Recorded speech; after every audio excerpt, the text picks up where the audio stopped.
Uma ótima tarde a todos. Eu vim trazer aqui uns documentos de uma Bíblia bastante antiga, né? Uma Bíblia de 79, uma Bíblia sagrada, veja, Bíblia sagrada.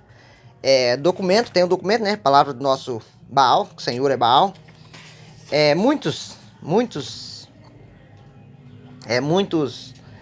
fica falando que Jesus vai voltar e ninguém nunca viu a Igreja Católica ou os católicos falar que Jesus está voltando ou marcar data ou criar essa ideia que Jesus está voltando. Ó, ela é desenhada à mão, tem muitos desenhos feitos à mão ainda.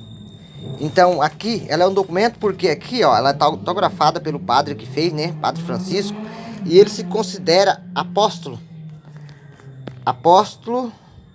estático distante, que ele foi entregue para a evangelização. Ele considera apóstolo esse padre, é o padre 1979, está autografado por ele, né, assinado. Então, 16 de outubro de 1979, está completando 43 anos essa Bíblia. Então eu vou trazer aqui a documentação que o padre colocou aqui, cada evangelho, na introdução dos evangelhos, tá vendo?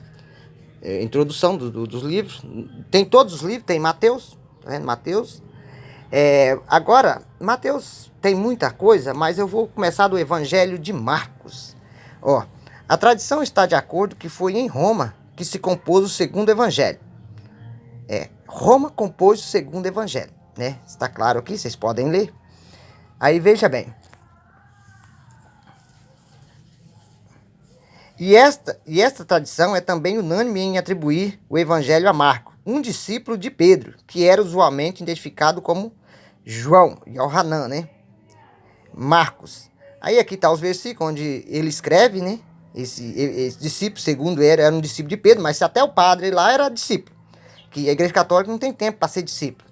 A tradição também assinalou normalmente a data da composição como sendo posterior ao martírio de Pedro, no ano 64 depois do Messias, antes da destruição de Jerusalém, no ano 70. Posto que a precisão dessa destruição é em Mateus, Lucas, de ordem fornecer argumento para os datar a ambos depois do ano 70. Em Marcos, esta está de tal maneira que não apresenta dificuldade real para assinalar como o mais antigo dos nossos evangelistas. Olha aí, os mais antigos dos evangelistas. Isso é Marcos, que foi composto em Roma, é o do mais antigo. Imagina os mais novos, né? O único dos nossos evangelistas a ser assim intitulado como o autor é o de Marcos, escrito para apresentar Jesus como Filho de Deus, tá vendo? Esse evangelho foi escrito para apresentar o Messias como Filho de Deus. Aí lá no final do evangelho de Marcos vai estar assim: batizar em nome do Pai, do Espírito, em nome do Pai, do Filho e do Espírito Santo. Veja bem, esse livro foi composto para isso, para poder enganar, porque muitos vivem embriagados, como está lá em Apocalipse, capítulo 17:4, que muitos estão embriagados. A Bíblia é o cálice. Ela é o cálice da grande Babilônia. Com esses testamentos, ela embriagou a todos, colocando o que não devia e colocando o Senhor. É o cálice da grande Babilônia. Com essas escritos, ela embriagou a todos. Pegou a história de Arruxo, pouco, né? Escreveu essa história aqui. O único dos nossos evangelistas, assim a ser intitulado, é de Marcos, os escritos para apresentar Jesus como o Filho de Deus. Na proclamação está de boa o tempo da salvação anunciado pelo Antigo Testamento havia chegado, mas Jesus de Marcos é também o padecente filho do homem. O outro evangelista mostra interpretadamente sua humanidade, particularmente tão realista descrição, a paixão de Jesus está situalmente manifestado no homem, está situalmente manifestado em seus, como na posição do povo e ele. Os conflitos da oposição condizem que Jesus, ao proibir propagar-se os milagres do mesmo mistério, a pessoa produziu tal. Aí aqui vai começar o evangelho de Lucas, na introdução. Mas o evangelho de Lucas, ele é bem grande, tá vendo aí? Ele é bem grande. O Evangelho de Lucas é bem grande, então eu vou começar aqui onde eu assinalei, que eu achei algo bem importante aqui.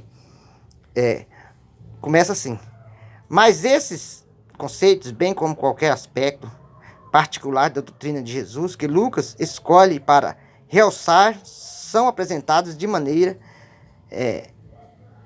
serena, sua veneração se estendendo mais somente a Jesus como Filho de Deus e as invisíveis pessoas do Pai e do Espírito Santo, mas também a própria humanidade como fecunda, receptora da palavra de Deus. Nenhum outro evangelista deu tanta ênfase à palavra da profecia de Jesus.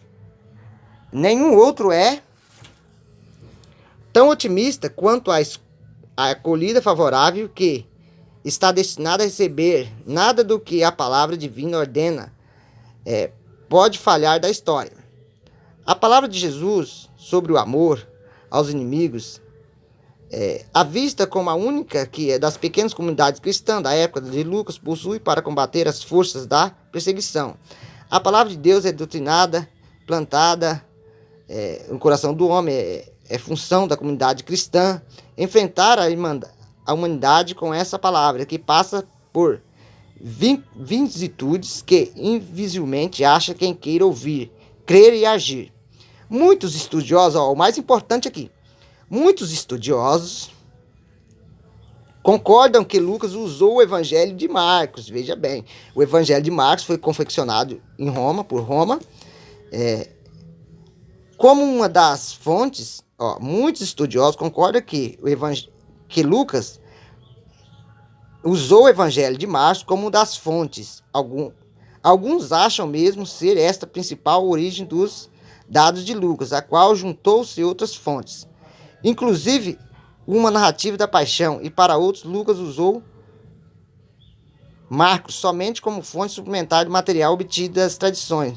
Certamente o objetivo de Lucas não era tirar proveito da palavra narrativa de Marcos, o mistério público de Jesus, mas sim fornecer subsídios a pessoas como Teófilo, como de Deus, e desejosas de viverem no mundo a mensagem de Jesus segundo a primitiva tradição cristã. Os volumes do Evangelho de Lucas e dos Atos dos Apóstolos deram aproximadamente 75 depois do Messias. O autor identificado como Lucas, o médico, amigo de São Paulo, amigo de São Paulo, mencionado em Colossenses, tal. Então muitos acham que Lucas era um discípulo, Marcos era um discípulo, Mateus era um discípulo, e nada disso aconteceu. Tudo foi criado por Roma. Tem até um padre, que diz que para os evangélicos, ele estava respondendo Silas Malafaia, que a Bíblia não caiu de paraquedas com zíper e tudo. E muitos ficam datando data. E Roma, você nunca viu um padre falando que Jesus está voltando, que tal dia ele volta, que... Na verdade, eles nem lêem a Bíblia, eles escrevem em folheto, porque isso aqui foi confeccionado por eles.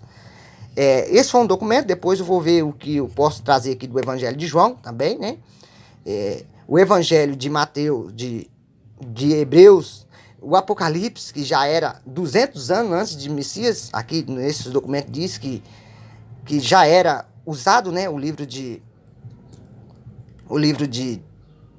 Apocalipse, de Hebreus, e todos eles foi esse Teófilo que aparece aqui, todas as cartas do Novo Testamento foi direcionado a ele, e ele organizou tudo.